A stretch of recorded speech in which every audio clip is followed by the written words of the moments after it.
Hi, this is Swan with Swan Amity Studios, and today we're taking a look at what happens with a densely quilted motif and the need for fill around it.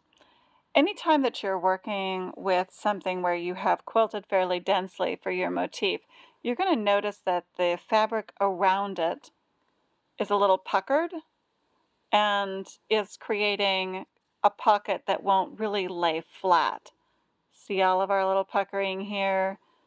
Now, of course, you can block and remove some of that, but even if you block, that puckering is really going to show up, that gathering around your more densely quilted area. Dense quilting is going to draw your fabric up and make it tighter, and the goal here is to create a fill design that is complementary, but makes our primary motif stand out. So let's take a look at that real quick. We're going to be using something that is all straight lines, something that it really isn't like our original more curvy curly motif with those beautiful circles and the snail trail inside of them.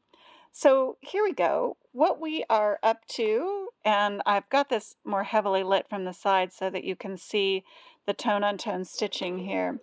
We are moving through our design, our background, and we're adding some little straight line elements, and we're making them at random. We want to change direction often, and if we can avoid it, we're going to try not to cross over our lines and not to come too close to the area that we quilted with our primary motif. Right up to the edge of it, but not over the top of it. So you can see how I'm working to just fill in around it and make each little section a little different. This is also not quite as dense a design as our original circle motifs, but it's dense enough. You can already see how this is all flattened out right here and here.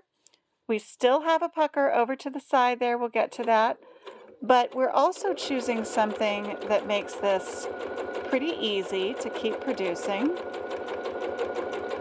I tell a lot of my students that straight lines are hard, and that's true, but if your straight line is really short, it becomes a little easier to approach. So you'll notice that none of these are great big long straight lines.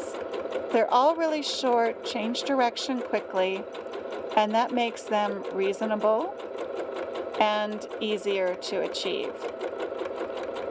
So in today's adventure with Janeway, we are just working on that little fill motif, making the area work out and flatten without having to add too much work to it. See how our corner here is totally flat now? We've taken out all of that little ripple or pull that is distorting our piece. And now our motif is going to be next to this little fill work, and it's going to look gorgeous and flat. So don't forget, you can do anything that you want to do with your small domestic machine. This is Janeway, my B77 Burnett, and she is just making this process super easy, wonderfully controllable, and we'll get this little piece filled in for our next class. Always stitch happy and enjoy your work.